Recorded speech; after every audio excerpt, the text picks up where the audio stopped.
Hello, my name is Dandane. I'm a final year English specialization student studying at Inwon University of Foreign Languages. I'm currently interning at Sogra Asia Consulting Company Limited. Today, I would like to talk about child labor in Myanmar. Myanmar is one of the least developed countries in the world and is currently facing the high risks of economic crisis and instability. The income of an individual cannot cover up the daily expenses of the whole family, so as a result, not only the parents, but also the children of young age can't help but work outside to make extra money rather than studying at school. Consequently, child labor became one of the most prominent child protection problems in Myanmar. There is no official definition of child labor yet in Myanmar, but according to the international practices, International Labour Organization, ILO, and Ministry of Labour defines child laborers as the one working in the age group from 5 to 17 years for pay or profit or engaged in the hazardous workplaces. According to the survey conducted by Ministry of Labour in 2017, there are more than 12 million of children working in both formal and informal sectors.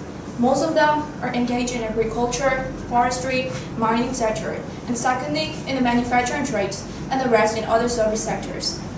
Children under 18, approximately 40% of those population in that age group, drop out from schools to work in informal economy on streets, in such places as tea shops, bars, and factories where they could only make a little money.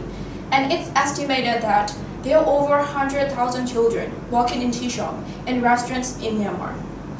Expectedly, overwhelming populations of children working at hazardous workplaces are from the age group of 50 to 70 years. In some cases, children work alongside their parents, performing less-skilled work. Living under an unsafe environment increases the chances of getting involved into crimes, drugs, sexual abuse, exploitation, and other matters.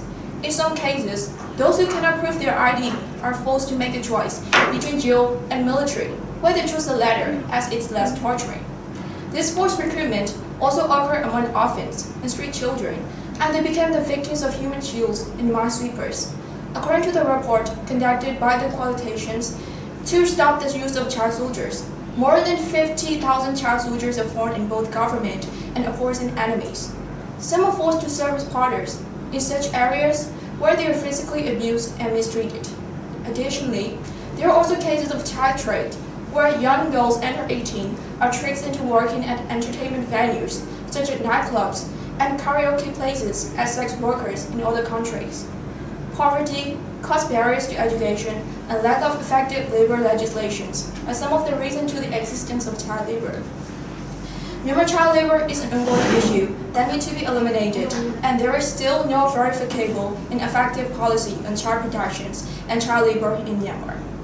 The government has laid down and carried out laws and regulations related to child labor, and is currently undergoing legislative reform, including the review of the existing Child Law 1993. They have also constructed Child Worker Elimination Project by forming National Committee to eliminate child labor and draw policy to eradicate these problems.